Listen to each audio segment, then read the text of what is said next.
I would say, number one, it's been very valuable over the years. I think I've been an Alliance member 5 or 6 years now, or maybe longer.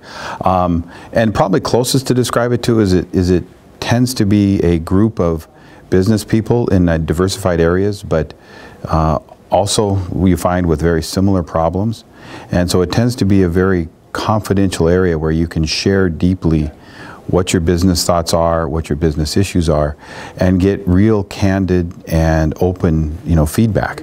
And it's kind of like looking in 7 different mirrors at a time, when you look around the different group, and being able to reflect back and from that gather a path forward with a lot of input. I would say over the years I've had several of those kind of meetings where there was a real pressing business issue. Sometimes we recently been through the Great Recession, so business problems that were fairly important to the company. Sometimes something to do with outside influences, maybe hostile type takeovers, those type of things, where you can share some of that on a broad scope. So going in, your mind's racing with all the issues and how are you going to framework it and what's the key point and all that. And then you find you get in the meeting and you just start discussing it, and then the feedback comes back, and usually there's nuggets in there so that you get a couple ahas and also some direction, and you're able to, usually driving away, you're much more relieved and you feel you've put together at least some pieces of the puzzle that you can take back now and move on in the next direction. I think for the most part it's a check your ego at the door. We're here to talk about issues, and we're really here to help each other. And it goes beyond, it's not just a cold, like a boardroom setting where you come in and maybe deliver a couple key objectives or metrics, but it's more over time you develop friendships and you get to know people and they get to know you. So there's a depth beyond just the business issues. You'll get to where Alliance members will say, wait a minute, I know you and there's something else on your mind, or what you're stating isn't quite what I think is really bothering you. And so it comes a point where you really get to the soul leadership issues and kind of individual aspects of your leadership and how that may relate to the problem as well. So it's a deeper experience than just say a business review or a business. Over time that everybody gets to know each other, and through that they really challenge you, and again, without you check the ego at the door. So it's a really very caring but supportive challenge of what are you really thinking and where are you really going to go. Remember, there have been aha moments. Some of them, I think, maybe I'll try, I don't know if I can go into specifics on some of them, but I know there was one, I was faced with a, somewhat of a challenge within the company on the direction of the company. And I think talking through with the Alliance members gave me, 2 things. One was, both paths had merit, but how to size up the paths, and kind of the aha was, there was some real platforms to stand on the path we wound up on, and was the path I was driving towards, and to just go, to not focus on selling the path, but focus on, where the path takes us, right? So kind of, executing to get to the end result, not about the merits of why we're doing it. I don't know if that makes sense, but it was in that discussion where that became clear.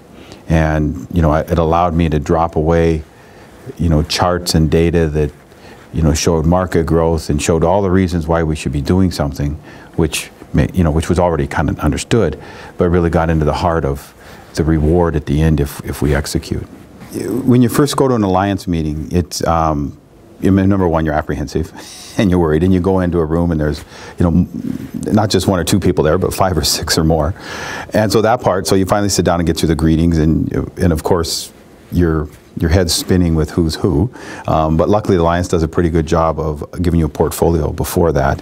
And I know for me, I even kept it and kind of fanned out the pages so I could keep track of people in the beginning. But the other thing is, you start with on a more personal note. So typically people share around the room a little bit of, what their last, since the last meeting, what their life has been about in both business and personal. And then in the end, you just add in what's probably the most pressing problem I want to talk about today.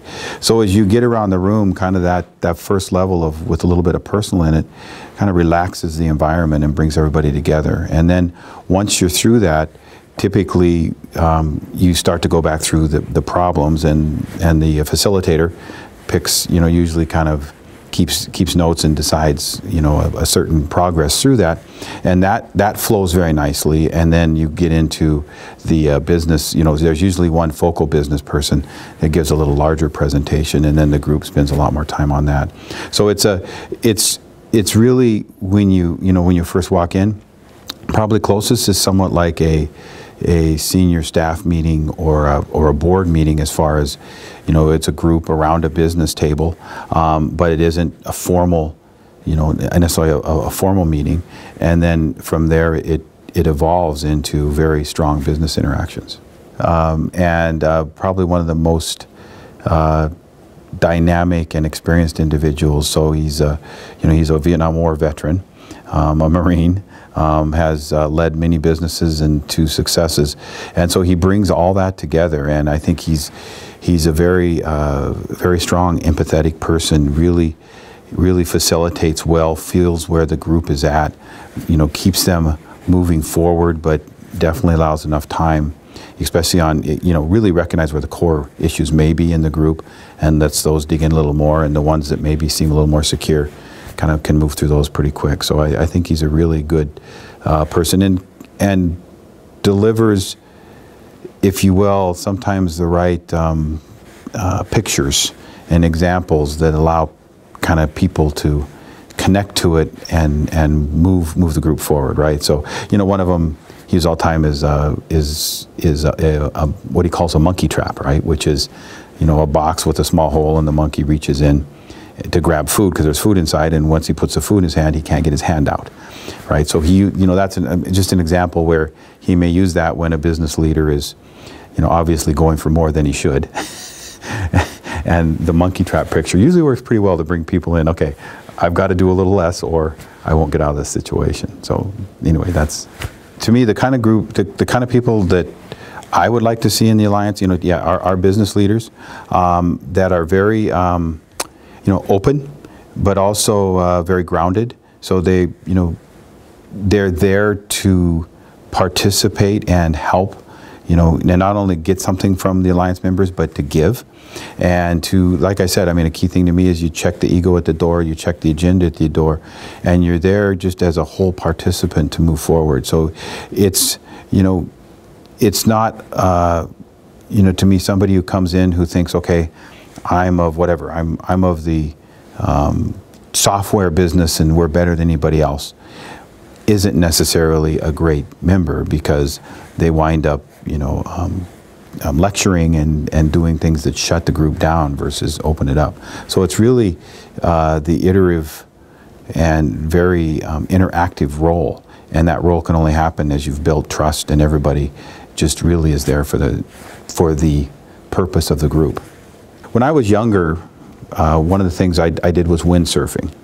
And when I tell people who go try windsurfing or things like that, I say commit to at least 3 times, like snow skiing is another one. Because, take windsurfing, the first time you struggle just to get on the board, right? And you finally get on the board, and the second time you get on the board and you fall off, right? And so finally by the 3rd time you put enough together that you actually get the thrill of it for maybe it's only a few seconds, and that's when you're really committed to it going forward.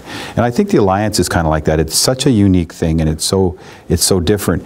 You'll go the first time and you'll just get a flavor for it, but you really won't see the benefit of it. And I think it takes a couple times before you see the interaction and you start to get the benefit of really knowing some of the people and listening to them and them listening to you. So I would suggest, if you go, don't just try it once, but go for a couple sessions and then make your decision. But I believe once you go for a couple sessions, your decision will be very clear. It's a key asset in your leadership growth. I think as any business leader, but as a public company business leader, of course, I'm very busy, right? So, you know, a lot of the questions, you hear from people is, how do you find time to do something like a CEO Alliance? And I think, you know, what I look at is, one, the value you get out of it is worth much more than the time put in. So that makes it easy. The way it's structured, you want to make as many meetings as you can, just because, one, the value you get out of it, but you feel an allegiance, or you want to give back to the people who've helped you. So you feel committed to come to the meetings to help everybody, you know, with their issues.